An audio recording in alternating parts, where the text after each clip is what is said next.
12 जून 2025 की दोपहर 1:31 आदिम फ्लाइट AI-171 एक बोइंग 738 ड्रीमलाइनर VT-ANB अहमदाबाद से लंदन गेटविक के लिए उड़ान भर रही थी। इसमें 242 लोग सवार थे, 230 यात्री, 12 क्रू, कुल 159 भारतीय, 53 ब्रिटिश, 7 पुर्तगाली और 1 कनाडाई। ये उड़ान सामान्य दिख रही थी।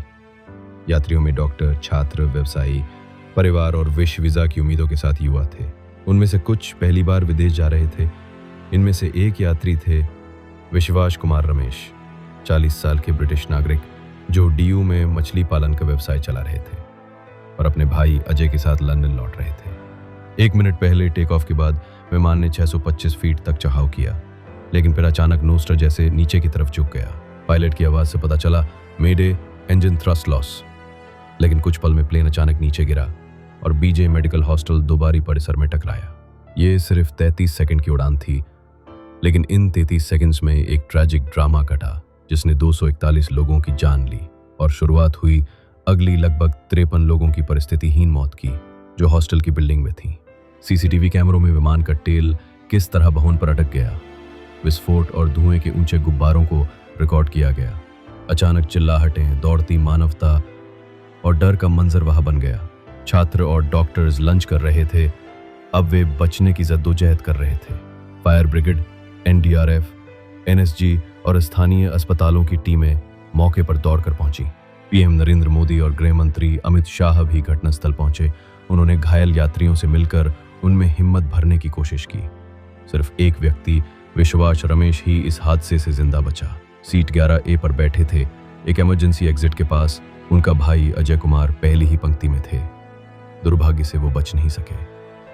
विश्वास ने अस्पताल के बिस्तर से कहा, I thought I would die. Everything happened in front of my eyes. Lights flickering. Plane crashed. I don't know how, but I escaped through the emergency exit. डॉक्टरों ने बताया कि उनके सिर, छाती, चेहरे समेत कई चोटें हैं, लेकिन अब खतरे से बाहर हैं। उन्होंने अपनी फोन पर परिवार से कहा, मुझे अपनी हिम्मत नहीं समझ आती। अजय कहाँ है? उसका पता लगाओ। उनके परिवार के लिए यह सिर्फ राहत नहीं बल्कि एक गहरे दुख की शुरुआत थी। एक भाई की जान बची, दूसरी खो गई। विमान का धर हॉस्टल के बीचों बीच गिरा। 50+ लोग घायल हुए। 28 से ज्यादा छात्रों और हॉस्टल स्टाफ की भूख हालतों में मौत हुई। खबरों में सामने आया कि कई पीड़ितों को दांतों के रिकॉर्ड, DNA टेस्ट सहित माइक्रोपियस्मा से पहचानने की कोशिश हो रही थी। पुलिस की खबर थी, चंद घंटों में हमारी प्राथमिक पहचान शुरू। इस बीच बड़े पैमाने पर शोक संदेश आए। ब्रिटेन, पुर्तगाल, कनाडा की सरकारों ने ब्रिटिश विदेश मंत्रालय और मेगा एम्बेसियों के जरिए शोक जताया। स्थानीय मौलिक संस्थाओं ने मिलकर मदद की। गॉजियन, FDI मंडलों और अस्पताल स्टाफ ने घायल यात्रियों को प्राथमिक उपचार दिया। CCTV फुटेज इंगित किया गया कि विमान टकराने के तुरंत बाद फायर ब्रिगेड ने आग बुझाई और आसपास के लोगों को सुरक्षित निकाला। स्टूडेंट्स और हॉस्टल के लोग किसी तरह अपने दोस्तों और स्ट्रेंजर्स की जान बचाने में जुटे थे। कुछ ने पानी, कुछ ने पट्टियां बांधे और उन जगहों को सुरक्षित बनाने में मदद की। प्रधानमंत्री मोदी, गृह मंत्री शाह और गुजरात के मुख्यमंत्री भूपेंद्र पटेल ने घटनास्थल का दौरा किया। वहां शोक व्यक्त किया और विश्वास से मिलकर उसकी हिम्मत को सलाम किया। प्रधानमंत्री मोदी ने कहा, दिल टूट जाता है, लेकिन हमें हिम्मत से उठना होगा, परीक्षण में जीना होगा। उन्हें अभिव्यक्त किया। मुआवजा 1 करोड़ मृतक परिवारों को, साथ ही इंजर्ड की अस्पताल और नागरिक खर्चों की जिम्मेदारी ली जाएगी। UNDA, AAIB, UK AAIB, USA NTSB की एक साझा जांच टीम गठन की गई। बोइंग और GE एरोस्पेस भी सहयोग करेंगे। 28 घंटे बाद पहला फ्लाइट डेटा रिकॉर्डर FDR बरामद हुआ, साथ में DVR भी मिला। DGCA ने आदेश दिया कि एयर इंडिया के हर 787-89 क्रू द्वारा अगले 2 हफ्तों में फ्लाइट कंट्रोल, इंजन पावर और अदर एसेंशियल सिस्टम्स की जांच कराई जाए। FAA ने संकेत दिया कि उनकी जांच जारी है, लेकिन फिलहाल 787 की उड़ानों पर रोक नहीं है। ये बोइंग 787 का पहला फेटल क्रैश है। 2011 में शुरू हुआ ड्रीमलाइनर प्रोग्राम सुरक्षित माना गया था। बोइंग के शेयरों में गिरावट आई। CEO ने कहा, दे विल कोऑपरेट फुल्ली। देश विदेश ने पूछा, क्या मेंटेनेंस की कमी थी, इंजन फेलियर था या डिजाइन फ्लॉ? भविष्य में विमानन उद्योग की निरंतर सुरक्षा अध्ययन की आवश्यकता कायम हुई। अमित शाह बोले, DNA और दांत दोनों से पहचान हो रही है, दुख कम नहीं किंतु परिवारों को क्लोजर मिलेगी। एक हॉस्टल छात्रा की मां ने 2 करोड़ रुपए मुआवजा मांगते हुए वीडियो कॉन्फ्रेंस में कहा कि वीडियो में उसकी मां की डाइनिंग टेबल पर थी, वो वहीं धराशायी हो गई थी।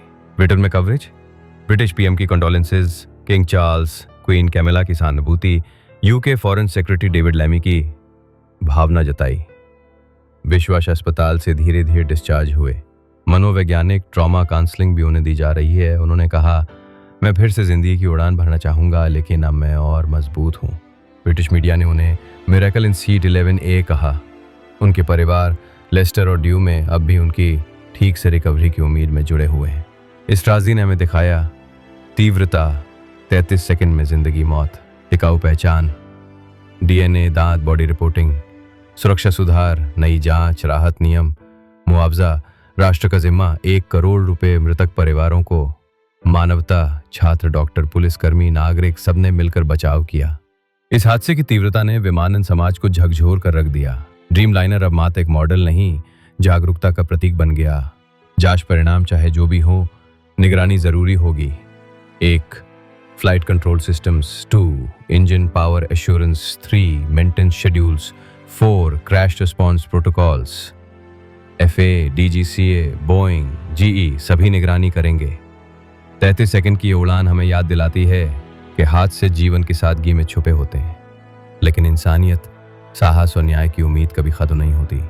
जब एक भाई बचता है, जब एक देश उठता है, जब एविएशन सुरक्षा मजबूत होती है, तब हम कह सकते हैं जिंदगी बड़ी है और उम्मीद बरकरार है।